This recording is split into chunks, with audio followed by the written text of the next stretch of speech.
성적을 바꿀 수 있는 타이밍이 사실은 겨울방학입니다. 다른 때는 성적을 바꾸기가 어려워요. 왜냐면 남들도 공부하고 나도 하고 그래서 성적을 바꾸기 어려운데 겨울방학 때마다 그때 아주 집중적으로 좀 공부를 해야 됩니다. 뭐 겨울방학이 다 끝나가는 마당에 왜 이 얘기를 하냐? 어쨌든 그래야 된다는 거죠. 그래서 우리가 겨울방학 그 시작할 때 제가 한번 이렇게 번개 모임을 하면서 좀 이런 말씀을 드렸어요.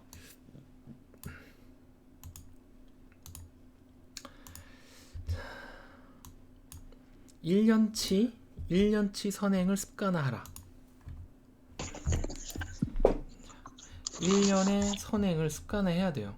겨울에는 사실 선행이 아니죠. 이건 정확히 따지면 예습입니다. 이걸 우리가 선행이라고 말하기 좀 부끄러워요.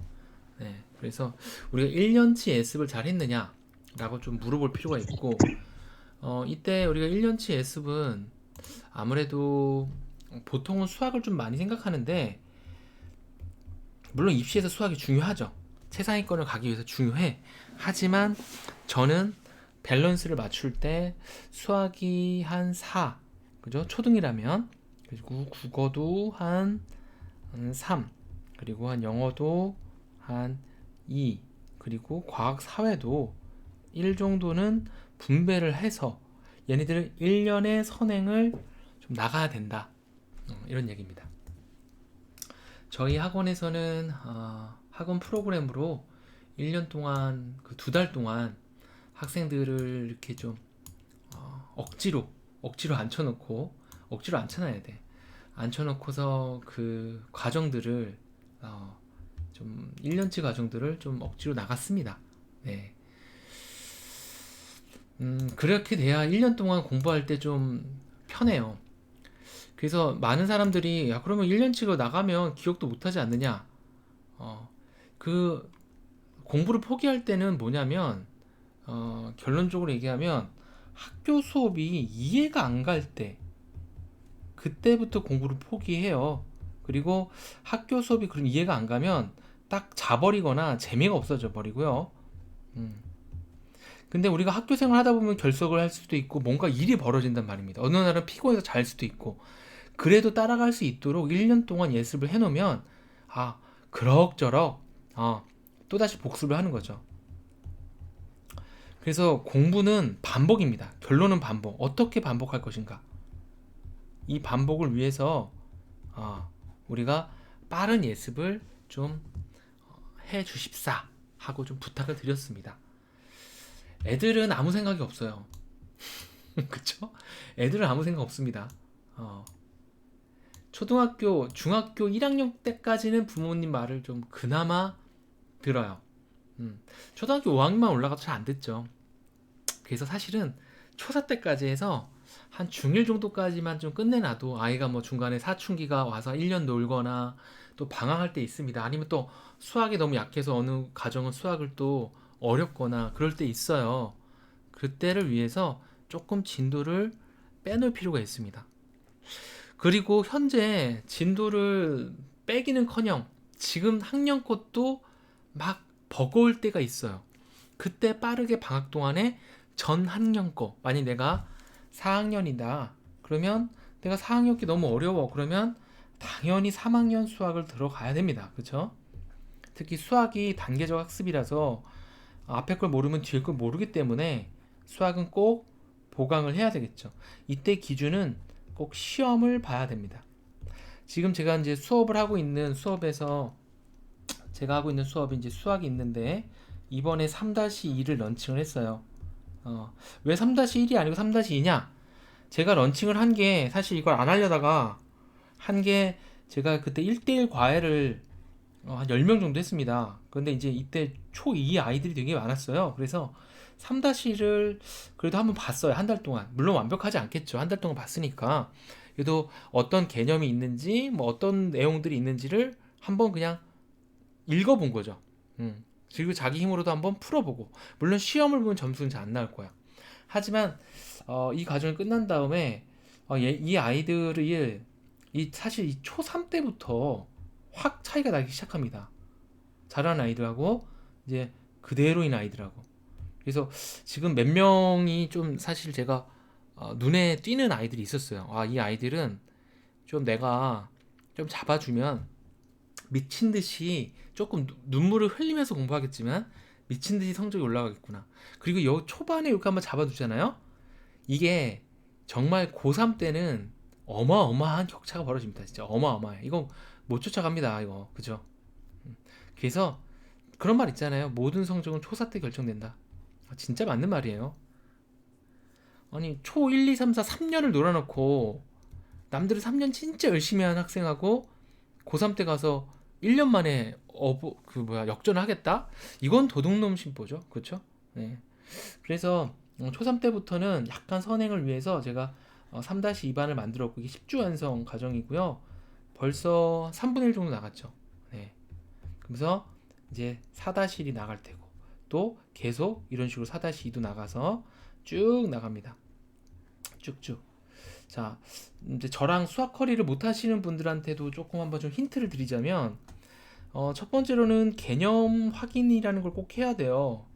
뭐 예를 들면 이런 거예요. 3분의 2의 의미는 뭐니? 좀 너무 철학적인가요? 이걸 해야 됩니다. 이 질문을 주관식으로 받아야 돼. 이거에 대한 대답을 할 수 있어야 돼요. 갑자기 해도. 음. 그리고 나서요. 문제집을 통암기해야 됩니다. 한 권의 문제집이 암기가 될 정도로 그 문제가 친숙해야 돼. 처음에는 이해도 이해인데요. 친숙하게 암기를 많이 해야 돼요. 그래서 이 통암기를 하고요. 반드시 시험을 보는데 어떤 시험을 본다? 오픈북 시험을 본다. 옆에 내가 그동안 공부했던 통암기했던 개념 확인했던 것들을 펴놓고 다시 찾는 연습. 요 3단계가 일단 기본이에요. 그럼 4단계, 5단계 있느냐? 있죠. 근데 초등 때는 일단은 선행 정도는 이 정도로 해서 나가는 거를 추천을 합니다. 제가 이제 수업도 이렇게 되고 의외죠? 제가 이렇게 통암기를 시킨다고 하니까 의외인 사람들이 되게 많아요. 수학은 뭔가 깊이 생각하고 뭐 오래 생각하고 그럴 시간이 어디 있어요. 빨리 해서 빨리 점수를 올리려면 요 개념 확인만 빠르게 이해를 한다면요. 문제집 한 권을 깡그리 외워야 돼요. 이게 시험을 잘 보는 방법입니다. 이거 실제로 교사용으로 문제 밑에 다 펴놓고 할 거예요. 물론 이렇게 한 다음에는 답 없는 거 가지고 다시 훈련을 해야죠. 그리고 오픈북 시험을 보면서 계속 이때 반복이 되는 겁니다. 이걸 무조건 내가 100점 맞으면은 집에 가도록 하는 그런 시스템이 있거든요. 그러면 이거 100점 나올 때까지 계속 찾아보고 내가 실수 안 하려고 노력하고 이 과정에서 성적이 오르는 거죠. 좀 힌트를 더 드리자면 4단계, 5단계는 4단계에서는 이제 스피드, 시간 제거하는 거 시험을 봐야 됩니다. 그리고 5단계는 당연히 한 번도 본 적 없는 고난도 문제를 풀어야 돼요. 여기선 시간을 최대한 충분히 쓰면서 이렇게 5단계가 되면요. 일단은 우리가 상위 1% 안에 든다라고 보시면 됩니다. 그래서 이 단계들을 좀 거쳐야 됩니다. 그쵸? 그래서 저랑 하는 것들은 이제 보통 여기 정도 하면서 진도를 쭉쭉 나가면서 이거 좀 맛배기로 하고요. 이때 요거는 좀 자기 학년 때 선행 말고 자기 학년 때 하는 거를 조금 추천을 드려요. 예. 이것까지 하면서 선행을 나가면 다 못 쫓아오니까. 수학은 좀 보통 이렇게 좀 제가 지도를 하고 있고요. 이제 뭐 초4 과정이라든가 초5 과정에 제가 곧 따라잡을 테니까 우리 애들이 그때마다 진도가 맞는 분들은 이렇게 합류해 주셔도 좋을 것 같아요. 어쨌든 방학 동안에 요 정도의 느낌의 공부를 좀 수학을 해놔야 됩니다. 그러니까 이제 어떤 공부가 조금 아쉽냐면 이런 거예요. 그냥 문제집을 쭉 푼다. 이게 끝이에요, 그냥. 문제집을 푼다가 모든 공부의 끝이야. 끝. 그죠? 이제 저랑 많이 이제 강의 들으셔서 알겠지만 당연히 뭘 해야 돼요? 정리를 해야 되고요. 사실 정리를 하는 이유는요. 애석하지만 우리 한국형 시험은 뭐야? 암기를 반드시 해야 됩니다. 암기는 했다는 건 너무너무 반복을 많이 했다는 거고요. 이때 이 반복은 반드시 시험을 통한 반복이 돼야 돼요. 요게 너무 중요해요. 이때 성적이 올라가요. 이때까지 성적이 안 올라가요. 이때까지는 요때 성적이 올라갑니다. 요게 아주 핵심이에요. 저도 요거를 통해서 사실 고3 애들의 성적들을 아주 비약적으로 올렸어요. 수능 1년 남았는데 막 고1 거도 안 돼 있는 애들 어떻게 그거 다 이해시키고 해요. 빠르게 정리한 다음에요. 통한기 한 다음에 계속 시험지 보고 찾아보고 정리하고 쓰게 했어요. 그랬더니 뭐 인서울도 힘든 애들 동국대, 홍익대 이런 데라도 이제 보낼 수 있는 거예요. 1년 동안 하면. 그죠? 그래서 수학은 이런 식의 커리를 조금 제가 그래도 나름 진짜 이것만 뭐 밥만 먹고 이것만 했으니까 이거 가르치는 일만 초등한테는 사실 처음 시도하는 거긴 합니다. 초등 저학년한테는 고등학생한테만 했던 작업인데 똑같습니다. 뭐 그죠? 네, 시험 보는 거 똑같은 거니까. 자, 수학에 대해서 이렇게 조금 진도를 빼실 필요가 있고요. 국어. 제가 이번에 또 세미나를 하나 설명회를 하는데 수요일 날 그 주제는 그거예요. 왜 수학만 선행하냐? 왜 국어는 선행 안 하냐? 특히 국어를 많이 해야 돼요. 결국에는 우리가 세상에 개념어라는 걸 많이 알아야 돼요. 우리가 저번 시간에 바로 객관적이냐 주관적이냐 이런 단어 배웠거든요. 토요일 날 수업에. 이런 개념어를 많이 알아야 돼. 그죠? 공룡 이름 이런 거 알 필요 없습니다. 티아로사우루스 이런 거 잘 외운다고 좋아하지 마세요. 이런 암기는 필요 없고요. 이런 단어가 정말 중요해요. 그렇죠. 저번에 했던 가치 판단 이런 거 사실 판단 이런 단어들을 조금씩 조금씩 스며들게 해야 돼요. 그렇죠? 그런 의미에서 개념어를 더 많이 아는 학생이 이게 이해력이 좋아지는 겁니다. 이런 단어를 만나도 이해를 할 수 있을 테니까 그런 공부를 하고 있는지 봐야 돼요. 그리고 우리 경시반에서 하고 있는 것들은 요거는 이제 참고로 제가 교과서 요약반에서 좀 다루고 있는 거고요. 제가 수업을 이렇게 좀 체계적으로 다 만들었습니다. 그 다음에 경시반에서는 핵심은 결국 우리는 문제를 푸는 건데 문제는요 결국 이겁니다. 근거 찾기 게임이라는 거죠. 그렇죠? 이게 수능 때까지 가고요. 진짜 전 과목에 다 통용되는 거예요. 이 태도, 끈질기게 내가 근거 없으면 정답이라고 말하지 않는 그 태도, 이 태도를 성립하는데 진짜 1년 이상 걸려요. 이게 진짜 이게 근거가 맞는 건가? 이게 타당한 건가? 그래서 결국에는 어떤 선지를 딱 만났을 때 1번, 2번, 3번, 4번 이렇게 만났을 때 얘가 틀렸다, 얘가 맞다라고 판단을 지문이나 교과서나 나의 배경 지식과 연관 지어서 하는 훈련. 요거는 꼭 제 경시반 요 수업은 진짜 제가 진짜 이거 고3 애들한테 하는 건데 네, 초등학생 애들이 이거를 잘 소화하는 거 보고 깜짝 놀랐습니다. 진짜 2달 했잖아요.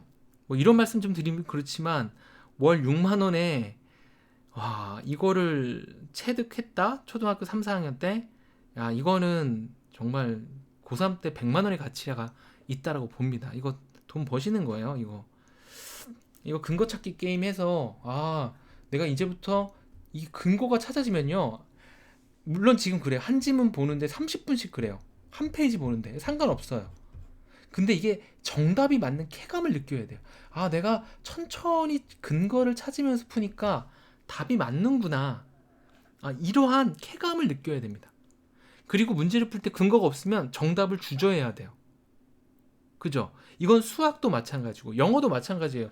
영어도 내가 해석을 해야 되는데 근거가 없으면 내가 그 해석을 자신 없다고 해야 돼요. 근데 이 조금 성적이 낮은 애들의 그 특징이 뭐죠? 바로 자신감이에요. 초등 남자애들 엄마 걱정하지 마. 이거 중2 때 한번 깨지고요. 고2 때 한번 깨지고 수능 날 한번 깨집니다. 세상이 이렇게 녹록한가요? 안 그렇죠? 자신감은 필요 없어요. 무슨 자신감? 조금 초조해도 돼. 안절부절해도 돼요. 하지만 내가 정확히 근거만 있다면요. 절대 틀릴 일이 없습니다. 이건 수학 문제 풀 때 연산할 때도 마찬가지로 제가 항상 강조하는 한 줄 풀고 한 줄 검산하기, 한 줄 풀고 한 줄 검산하기가 바로 그 다음 거 풀 때 그 위에 거에 근거와 비교하는 겁니다. 그죠? 그래서 이제 국어와 수학 공부에 대해서 좀 이렇게 말씀을 드려봤어요. 전체적인 흐름. 물론 경시반에서도 이 개념을 다룹니다. 개념을 다뤄요. 근데 핵심은 근거예요. 근거. 이게 수능 때 수능 혹시 여기 고3 학생들 있다면 고3 중에 인강은 제가 대성 마임에게 전성민 티처를 굉장히 추천합니다. 예, 이 사람이 딱 이 근거 찾기에 대해서 굉장히 아주 철두철미하게 가르치더라고요. 예, 저도 이 고3들 유명한 인강들 다 찾아봐요. 요즘 트렌드도 봐야 되고 제가 고3 애들 가르칠 때 설마 제가 모르는 정보 때문에 우리 아이가 피해보는 일이 있어서는 안 되니까. 그래서 제 수업을 듣는 분들은 이것만은 확실해요. 얘 고3 때까지 고등 때까지 연결되는 공부다. 그래서 좀 뭐 조금 이런 말씀 드리면 그렇지만 독서 논술 뭐 한울이 좋아요. 기분 좋아요 이거. 이 기분 좋은 공부 그만해야 돼. 물론 제가 지금 동시 독해 같은 그 수업은 초등 저학년을 위한 수업은 약간 기분 좋게 어르고 달래면서 조금 수업을 하고 있죠. 음. 근데 이거는 반드시 경시반을 가기 위한 초석으로 가는 겁니다. 이거 한다고 성적은 전혀 바뀌지 않고요. 네. 물론 이제 그 초석을 닫게 하겠죠. 그래서 기분 좋은 공부가 아니라 계속 시험 보고 훈련하는 그런 공부여야 돼요. 막 눈물이 나야 돼. 하면서 막 짜증이 나야 돼. 그죠? 어. 이거 매일매일 이거 똑같은 걸 왜 계속 반복하냐? 왜 근거 쓰기 계속 똑 시키냐? 나 암산으로 하면 안 되냐? 머리로 나 머리로 근거 들었다. 근데 왜 이거 근거 쓰기 왜 해야 돼요? 머리로 들은 거는 딱 정답을 들으면 내가 왜 이런 생각을 하고 1번 찍었지? 잘 생각이 안 나요. 근데 명확히 내가 써놓잖아요. 이거는 증거가 눈앞에 딱 있기 때문에 내가 그때 당시 이런 멍청한 생각이 있었어? 하고 반성이 가능해지는 겁니다. 이게 메타인지를 기르는 아주 핵심이잖아요.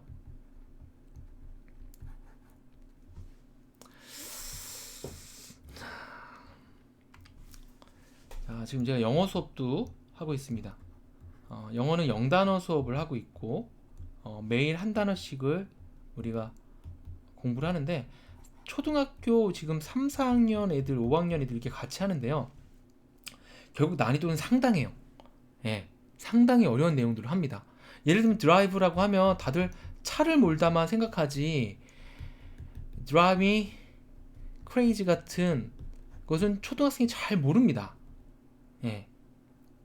그러니까 결국엔 차를 몬다라는 건 이 드라이브의 뜻 자체가요. 뭐냐면 결국 어떠한 대상이 조작을 해서 얘를 움직이게 만드는 게 드라이브의 뜻이에요.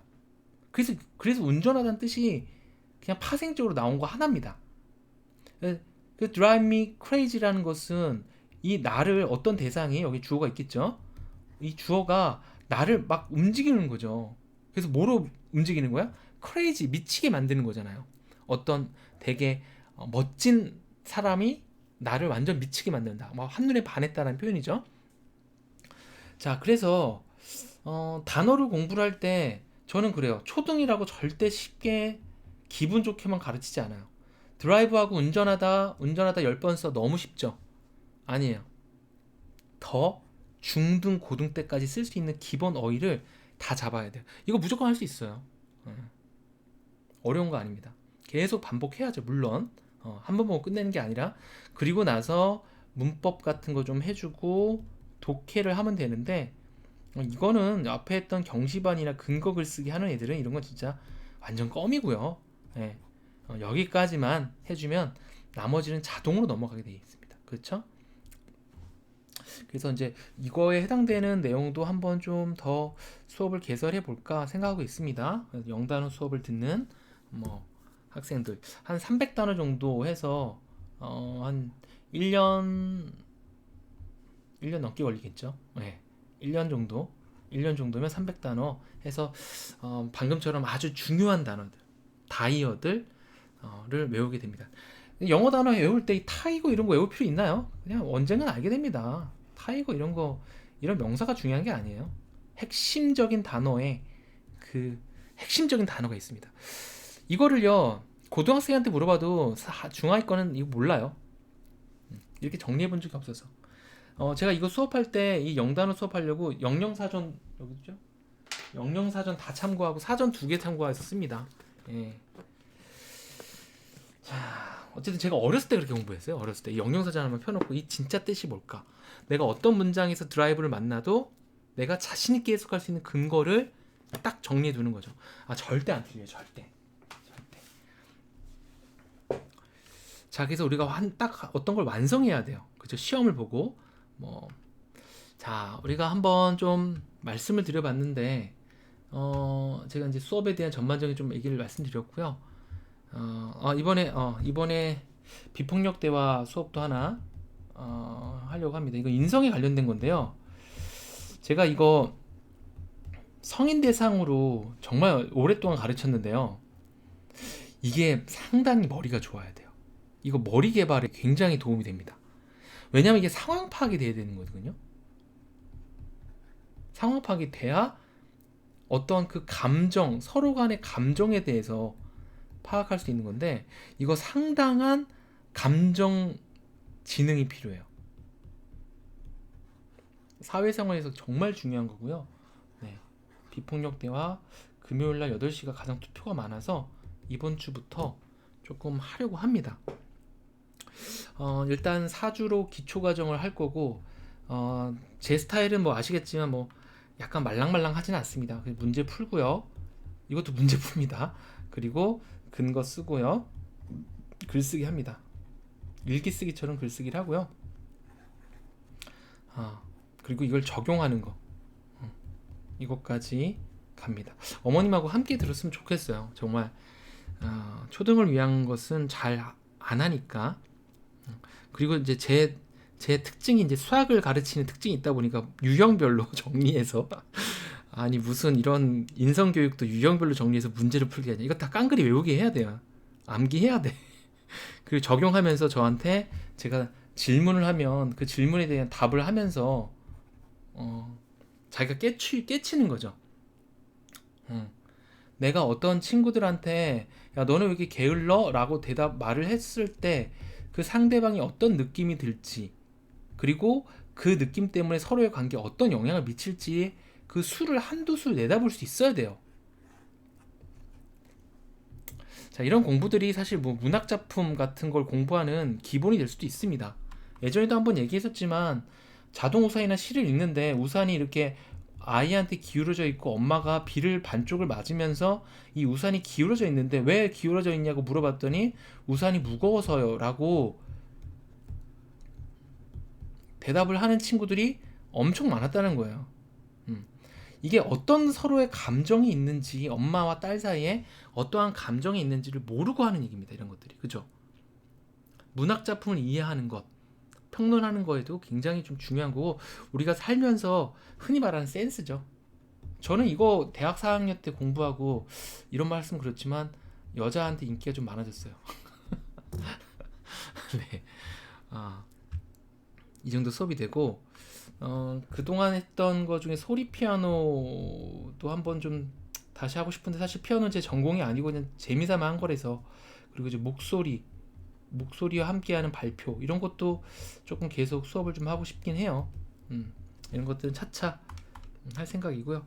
4주하고 좀 반응이 더 좋으면은 4주에서 한 3개월 정도의 과정을 생각하고 있습니다. 일단 기초로 최소한 내가 어떤 감정이고, 그리고 상대방이 어떤 감정이고, 이런 것들을 내가 어떻게 하면 잘 창의적인 대안을 만들어서 해결할 수 있을까, 이런 아주 기본적인 거라도 우리 아이들이 좀 알아갈 수 있도록 아마 훈련을 할 거고, 역시 매일 문제가 나갔고요. 이거 수학처럼 똑같이 매일 문제가 나오고 매일 글쓰기를 할 겁니다. 매일 글쓰기, 일기처럼 글쓰기를 해야 돼요. 자, 제가 간단히 전체 수업에 대한 얘기도 좀 말씀드리면서 앞부분 뭐 영어랑 앞부분 여기 수학하고 국어 같은 경우는 여러분들이 제 수업을 안 듣더라도 충분히 적용해서 할 수 있는 것들입니다. 그죠? 그래서 수학하고 국어는 제 또 전문이기도 하니까 요거는 좀 참고하셔서 수업을 또 가정학습을 좀 지도하셨으면 좋겠습니다. 네, 또 질문이나 그런 것도 있을까요? 오늘 그냥 갑자기 번개를 하게 돼서 이번 주 토요일하고 이번 주 목요일 날에 하는 강의에 대해서도 질문 주셔도 좋고요. 비폭력 대화에 대한 질문도 좋습니다. 비폭력 대화는 기본적으로 책을 읽으면서 진행되는 수업이라고 보셔도 되는데 저는 문제 푸는 거를 좋아해서 물론 책은 지정해서 읽으라고 하긴 할 거예요. 근데 문제를 많이 좀 풀 겁니다. 영단어 수업은 녹화본이고 한 달에 한 번 실시간 수업으로 아이들이 한 달 동안 외웠던 단어를 다 같이 암기하는 시간을 갖고 있습니다. 지금 현재 7명이서 같이 하고 있나? 8명이서 같이 하고 있습니다. 교과서 개념어 같은 건데 한 달에 1회 정도 실시간 하고 있고 제가 3월부터는 교과서 개념어도 좀 실시간 수업을 한 달에 한 번 정도는 넣어서 하려고 합니다. 아이들이 그게 이제 5분 정도 강의해서 부담 없어서 하긴 하는데 확인을 좀 안 하는 것 같아서 비폭력 대화의 문제는 어디서 나오는 거냐고요? 제가 여러 가지 책과 그동안의 임상 실험을 통해서 내기도 하고 아이들이 계속 그 자기 관찰이라고 해서 매일매일 상황에 나왔던 불편했던 것, 기분 좋았던 것들을 얘기할 거예요. 그러면 우리가 다 함께 토론할 수 있는 그런 문제가 되겠죠.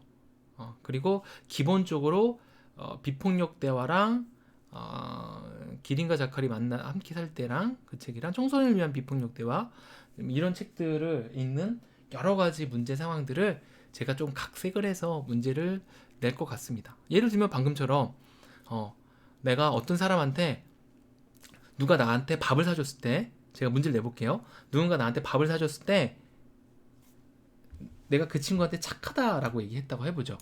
자, 그러면 우리는 그 친구가 어떤 기분이 들 수 있고 앞으로 우리 관계에 그 착하다고 말한 것이 어떤 영향을 미칠 수 있을까? 물론 지금 바로 풀기 어렵죠. 당연히 어떤 개념을 좀 익히고 우리가 서로 소통하는 시간을 통해서 공부를 한 다음에 대답을 할 겁니다. 자, 한번 누군가가 어머님도 함께 들으면 참 좋을 것 같아요. 네, 엄마랑 이렇게 우리 아들 딸이랑 같이 들으면 참 좋을 것 같고요. 예를 들어서 내 친구가 나한테 맛있는 걸 딱 사줘서 내가 야 너가 이거 사주고 너 진짜 되게 착하다 라고 했다거나 또는 야 너 이런 것도 주고 너 좀 해프다 라고 했다거나 또는 이거 나 진짜 필요했던 건데 고마워 했다거나 자 이런 것들이 사실 쌓이고 쌓이면서 관계에 영향을 줍니다. 그래서 비폭력 대화가 사실 정답은 아닌데요. 하나의 틀이 될 수 있어요. 저는 언제든지 아니, 비폭력 대화가 아닌 거를 쓰다가 순간적으로 비폭력 대화를 쓰는 식으로 계속 바꿉니다. 그 장단점에 대해서. 근데 책은 무조건 비폭력 대화만 하라고 알려주는데요. 실제로는 그럴 수 없어요. 일상생활에서. 절대 그럴 수 없습니다. 우리 아이가 매일 늦게 일어나는 아이한테 너 왜 이렇게 게으르니? 라는 말을 안 뱉을 수가 없어요. 그쵸? 그렇다면 내가 그런 걸 뱉었을 때 관계에 어떤 영향이 있는지 그리고 상대방이 어떤 기분이 들 수도 있는지를 인지하고 그 뒷상황에 대해서 우리가 얼마든지 순간적으로 비폭력 대화로 전환할 수만 있다면 관계를 망치지 않습니다. 책이 비폭력 대화는 청소년들은 어렵고요. 굳이 추천하자면 청소년을 위한 비폭력 대화라고 우리 한국인이 쓴 김미경 님이었나? 한국인이 쓴 게 있는데 초등학생들이 읽기에도 괜찮습니다. 아마도 제가 그 책 그 스캔한 게 좀 있어서 그런 것들 좀 드릴 것 같아요.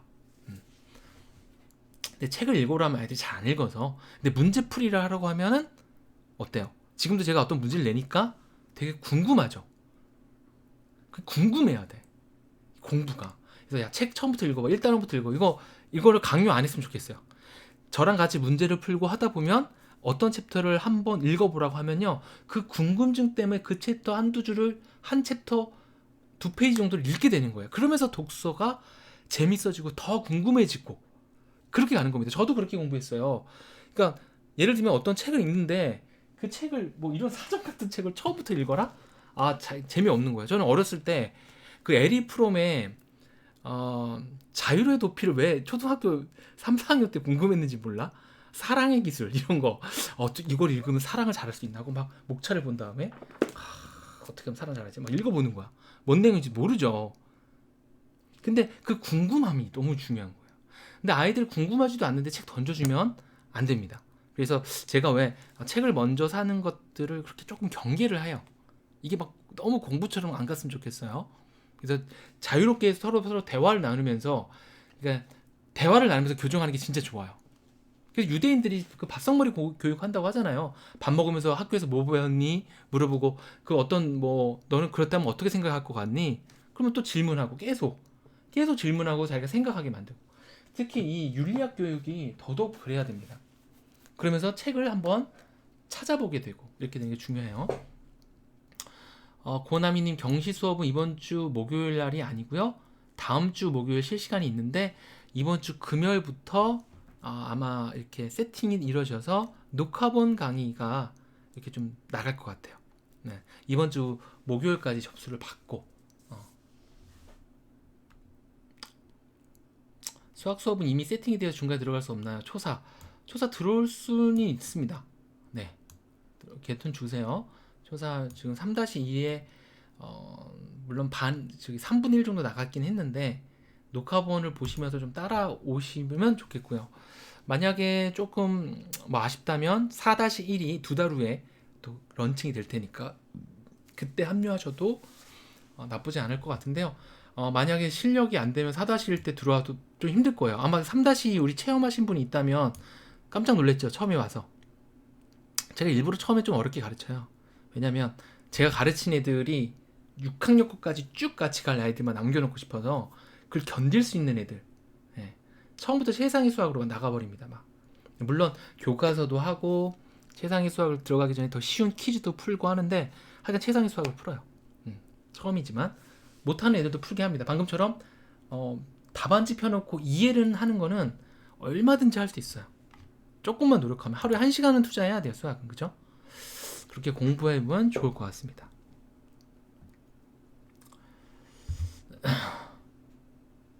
영단어 수업 듣고 싶은데 수업을 새로 개설하시나요? 영단어 수업 혹시 2명 이상 한번 그러면 네 3월에 한번 개설해볼까요? 지우는 뭐 영어 공부하고 잘하고 있지 않나요? 아닌가?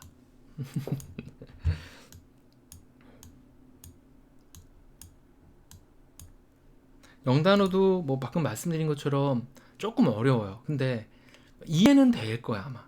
근데 어려울 거야. 그러면서도 꾸역꾸역 해야 돼요. 그걸 계속 반복하고 또 자기가 학교에서 배울 때도 뭐 만날 수 있고 그 다음에 뭐 팝송을 듣다 보면 또 영어 단어 만날 수도 있고 그러면서 내가 그때 공부했던 게 이렇게 확인되면서 점점 실력이 쌓이는 거잖아요. 그래서 그 영단어 아주 기본 토양이 될 수 있을 겁니다. 네, 엄마가 해도 좋습니다. 네. 실시간 수업 때 잘 대답해 주시면 되고. 문법 영어 영단어 먼저 하고 문법을 하면 참 더 좋지 않을까 이런 생각도 듭니다. 예를 들면은 이게 문법이라는 게 영어 단어 뜻에서 나오는 거거든요. 예를 들면 그러니까 우리가 너무 쉬운 문법 있잖아요. 그 want 다음에 I want to do가 나오는데 이 to를 왜 쓰냐라고 물어봤을 때 그냥 want가 원하는 거고 to가 뜻 자체가 우리가 어디로만 알았지만 사실 진짜 뜻은 이게 시작점이 있으면 이 목적지가 있는 겁니다. 결과가 나오는 거예요. 그러니까 나는 원한다. 그래서 이거 한다라는 거죠. 그러니까 to의 뜻을 알아야 이 문법이 조금 정리가 될 텐데 뭐 지금 우리 영단어반 에서 했던 단어가 어떤 단어들인지 한번 좀 보여드릴게요. 지금 단어를 그 이상하다? 그 명사들 초등학교 때는 이제 그 쉽다고 해서 막 그 명사들만 외워요. 지금 듣는 학생들은 초3부터 듣고 있습니다.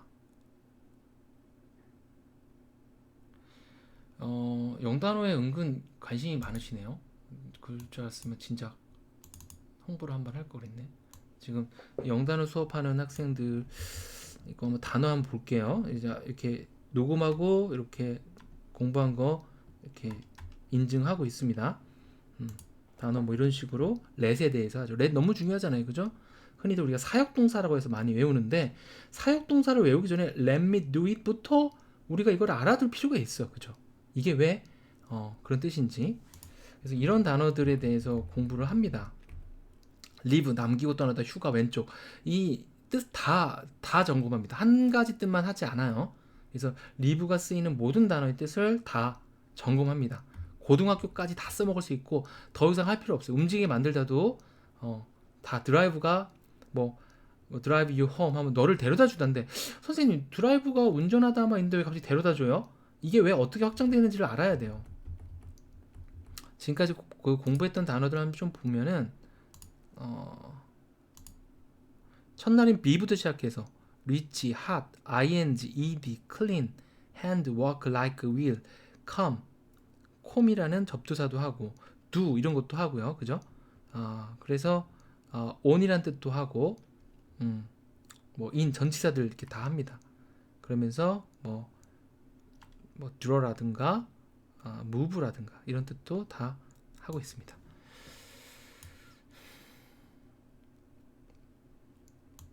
맞아요. 저처럼 수업하는 아이들 선생들이 저도 없더라고요.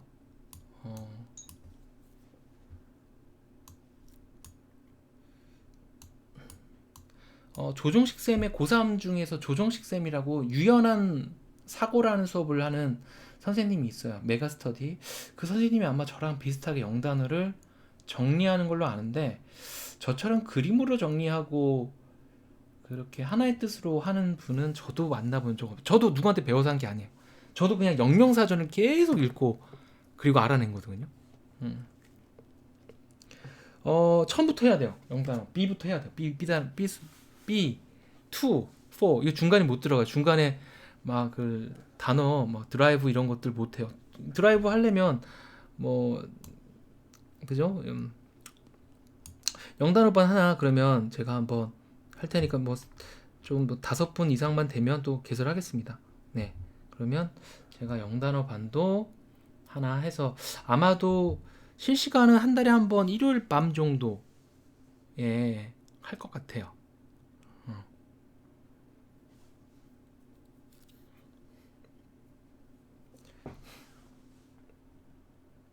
꾸역꾸역은 진짜 꾸역꾸역 눈물 흘리면서 해야죠. 싸우면서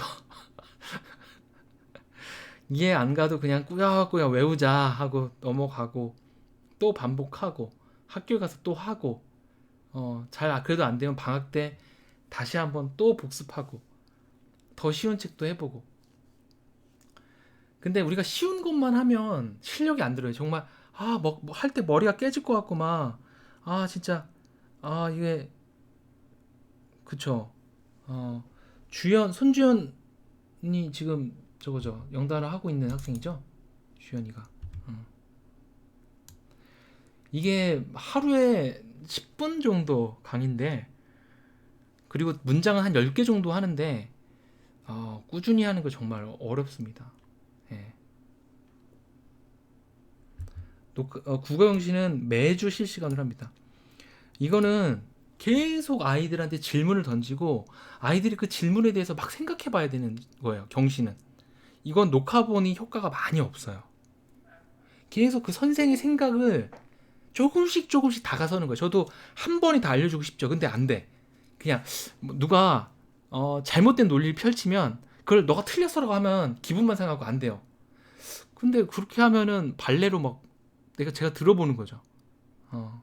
그래서 요게 녹화본으로, 지문 분석은 녹화본으로 하는데 그 근거 글쓰기에 대한 것들을 얘기할 때는 계속 학생들끼리 토론을 시켜야 돼요. 질문을 던지고. 왜 나래가 그 영단어 하고 있죠. 수준이 어렵긴 해요. 네.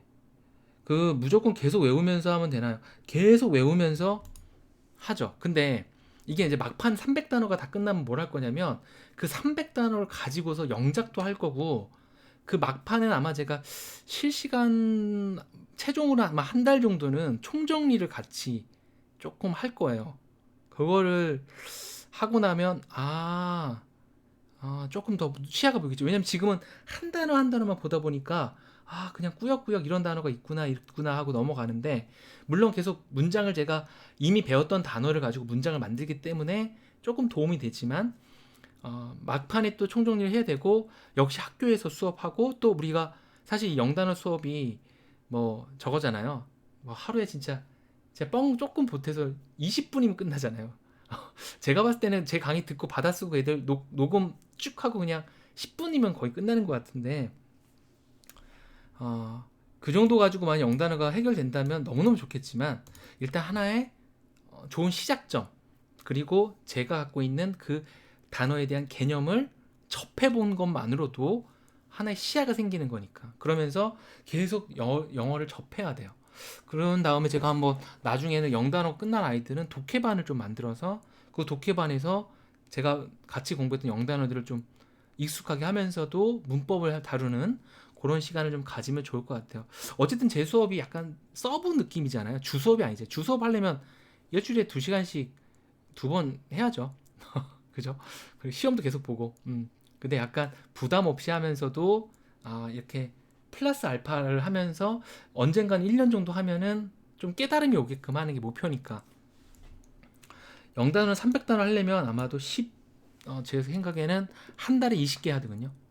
15개월 정도 생각하고 있습니다. 1년 좀 걸릴 것 같아요. 네. 방과후 영어에서 단어 퀴즈 했는데 월등히 잘 한다고 갑자기 문자를 받았어요. 나래 다행이네요. 왜냐면 그 방과후 영어에서 단어 퀴즈 하는 것들은 치시할 거예요. 초등학교 4학년 과정엔 치시할 거야. 음. 영어 잘하는 초6도 영단어서 괜찮을까요? 강의 듣는 적정 대상이 어떻게? 솔직히 말하면요, 성인도 괜찮습니다. 예, 성인도. 지금 방금 얘기했던 드라이브 어땠어요? 예. 드라이브 운전만 하다만 아는 사람도 진짜 많습니다. 양치기 할 때, 이 양치기 할 때가 드라이브 쓰입니다. 양들을 막 쳐서 그 필드에 집어넣을 때도 이 드라이브를 써요. 그래서 드라이브 양치기 소년이 드라이브 양 해서 투 뭐 들판 이런 거죠. 근데 이 드라이브 뜻에 대해서 어른들도 이런 거를 잘 알까? 저는 잘 모른다고 보고 있습니다. 수연이는 영어 공부에서 좀 되는데 선생님과 함께 단어 공부 깊이 하면서 독해랑 영작하면 아이가 많이 성장할 것 같아요. 중간 합류? 조금 중간 합류도 괜찮긴 하죠. 이 정도로 하시면. 근데 제가 하나 강의 런칭할 거니까 그냥 비동사부터 하시죠. 조금 지루하려나? 중간이 나와요? 지금 60개 넘게 했는데 그 반은 하니까 거의 기본 단어, 지금 이동 동사에 대해서 하고 있어요. 처음에는 기본 단어들 전치사 끝났고 지금 이동 동사. 영어는 이동시키는 걸 진짜 좋아하거든요. 그 드라이브도 이동이에요. 내가 막 몰아서 어떤 걸 이동시키는 거예요. 다음에 상태 변화에 대한 얘기, grow라든가 뭐 이런 단어도 있죠. 그래서 뭐 그런 단어들도 집중적으로 다룰 거고. 근데 잘하시면 중간 합류도 가능하고요. 한번 겐톡 한번 주세요. 네. 의외로 영어가 관심이 많네요. 지금 경시반이랑 수학에 관심 많을 줄 알았는데. 초6도 그쵸. 동사가 뭔지 주어가 뭔지도 모르는데 설명해 주시나요? 네, 설명합니다. 처음부터 비동사부터 하니까. 비동사는 이다, 두는 하다, 주어가 뭔가를 하다. 그래서 서서히 문법 얘기를 서서히 해요. 물론 아이들 머리에 남진 않을 거야. 서서히 합니다. 근데 이게 그 영어를 잘하면요, 국어도 잘하게 되는 거 아세요? 그 영어를 더 잘 이해한다라는 건 세상을 더 잘, 그 글들을 더 잘 체화시킨다고 해야 될까? 남의 언어를 하다 보니까. 저도 지금 방금 드라이브 하면서 우리가 양친다, 양을 몰아세운다, 이게 드라이브랑 연결된다는 걸 찾다 보니까 조금 더 그 몰아세운다라는 것들, 사람을 몰아세운다, 이런 것들에 대해서 더 잘 이해가 되면서, 읽는데도 문장의 해석이 잘 안 될 수 있는데 수업을 들어도 되나요? 이게 이제 왜냐면 이제 나중에 영작 수업까지 하면 그 고등학교 내신에서요. 그 수능은 절대평가가 되기 때문에 이제 수능에서 영어는 이제 쓸모가 없고요.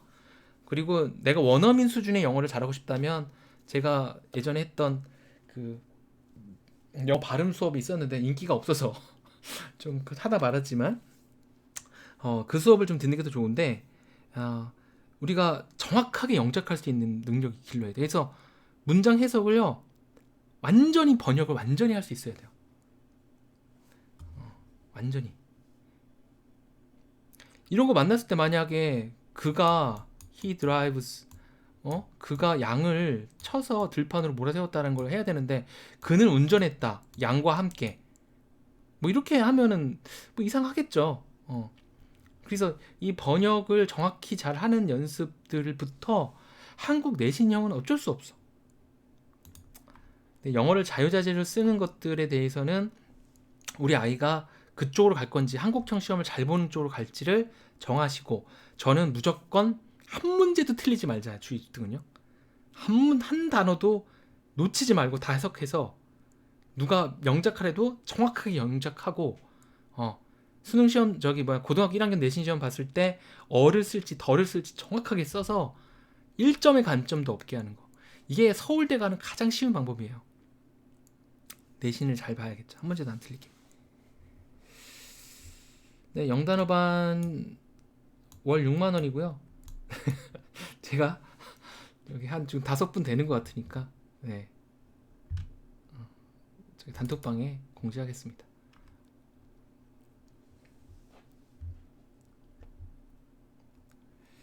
지우는 뭐 금방 잘할 것 같은데 아직 어리니까 지우는 약간 그 원어민식 혹시 뭐 그 영어 유치원이나 이런 거 좀 안 하셨나요? 원어민식 사고로 근데 원어민식 사고로 해도 고등학교 1학년 내신 때는 어쩔 수 없어. 우리 한국형은 어쩔 수 없이 그 뉘앙스를 알 수가 없기 때문에 외워야 돼요. 그 이유를 그냥 한국식 논리적으로 간파해야 돼. 예. 참 슬픈 현실입니다. 그쵸? 지우 어머님 반갑습니다. 얼굴은 처음 뵙는 것 같네요. 네. 아무것도 안 하고 있어요? 초등 저학년 때 영어를 많이 해야 되는데. 그거 아세요?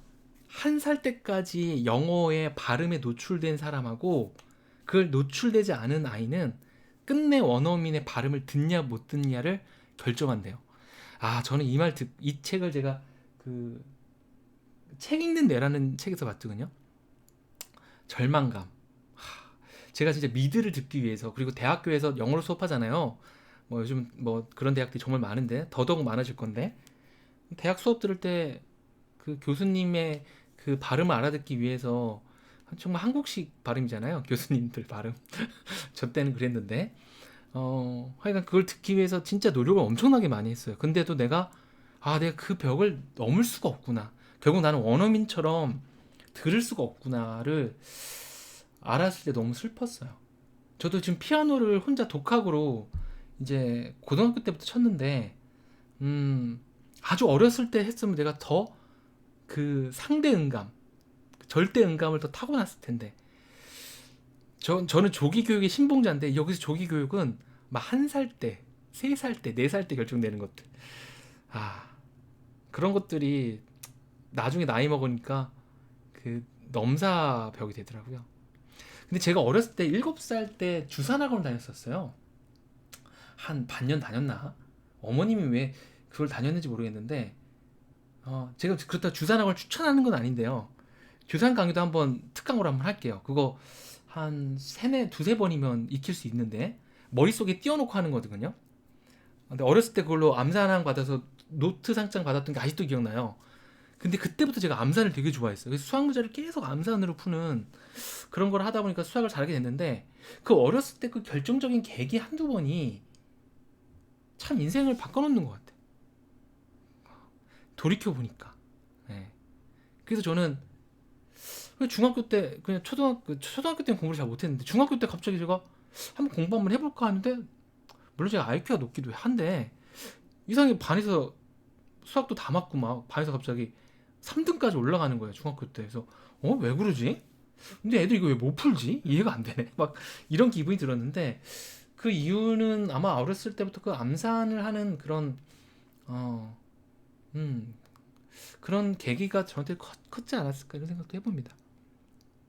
어렸을 때 다양한 경험을 시켜준다는 거 중요한 건 정말 맞는 것 같아요. 네, 네 제가 이 정도까지만 뭐 질문 더 있으신가요? 제가 요거 영단어반 예전에도 한번 제가 여기서 홍보한 적 있었는데 그때는 왜 많이 관심이 없으셨지? 영단어반 한번 더 올릴 테니까요. 예, 해주시면 제가 어, 바로 반 만들어서 시작하도록 하겠습니다. 좀 정리를 하자면 뭐 오늘 얘기 좀 정리를 하자면 어, 결국에는 이 방학 때 선행이 진짜 중요해요. 선행도 아니고 예습입니다. 1년치 예습, 수학, 국어, 영어, 과학, 사회 이 정도 비율로 했어야 되는 건데 지금 일주일 남았으니까 이제 안 되잖아요. 이제 끝난 거죠. 그러면 내가 어느 정도 예습을 했는지 평가를 한번 해보세요. 그래서 내가 학기 중에 우리 아이가 뒤처진다면 내가 방학 때 예습을 못했기 때문에 그렇구나 정도로 받아들이면 돼요. 앞서가는 애들은 그냥 예습을 했다고 보면 되는 거예요. 네. 그래서 그렇게 한번 좀 체크를 해주시면 되고요. 수학 공부하는 방법에 대해서 제가 간단히 또 말씀드렸는데 약간 이게 상식에 약간은 좀 벗어나는 내용도 있죠. 상식적인 내용도 있고요. 그거 참고해서 수학도 한번 우리 아이들 지도했으면 좋겠고 국어에서 그 근거 찾기는 정말 그냥 무조건 100% 무조건 시키세요. 저를 아는 사람은 저를 만났다 하면 문제 풀고 채점만 돼 있는 거 제일 싫어요. 그죠? 1번, 2번, 3번 하고 맞았다 틀렸다. 틀렸어 왜 틀렸어 하면 그 못 봤어요 이런 거 하는 게 아니라 내가 이거를 정확히 쓰잖아요. 절대 틀릴 수 없고 틀려더라도 내가 쓴 거 보고 반성이 돼서 실력이 올라간다고 다시 한번 강조하고 싶습니다. 네, 오늘 여기까지 하겠습니다. 또 우리 경시반 수업을 하러 가야 돼서 여기까지 정리해 보겠습니다. 다음에 또 번개 한번 할게요. 네, 오늘 수고하셨습니다. 질문을 많이 못 받고 제가 저거 했네요. 그냥 제 수다만 좀 떤 것 같네요. 네, 안녕히 계세요.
안녕.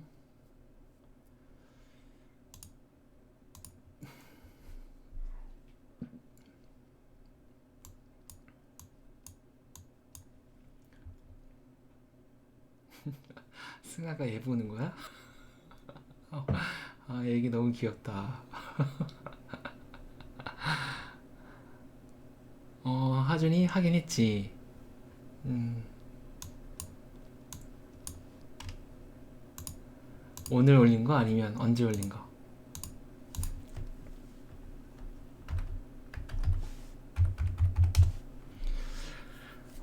오늘, 일주일 동안, 어, 하긴 했습니다.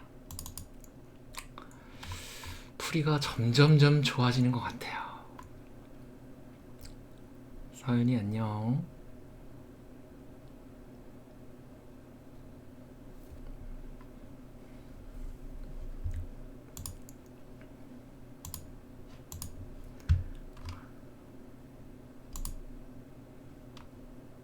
안녕하세요. 어우, 목소리 왜 이렇게 크세요?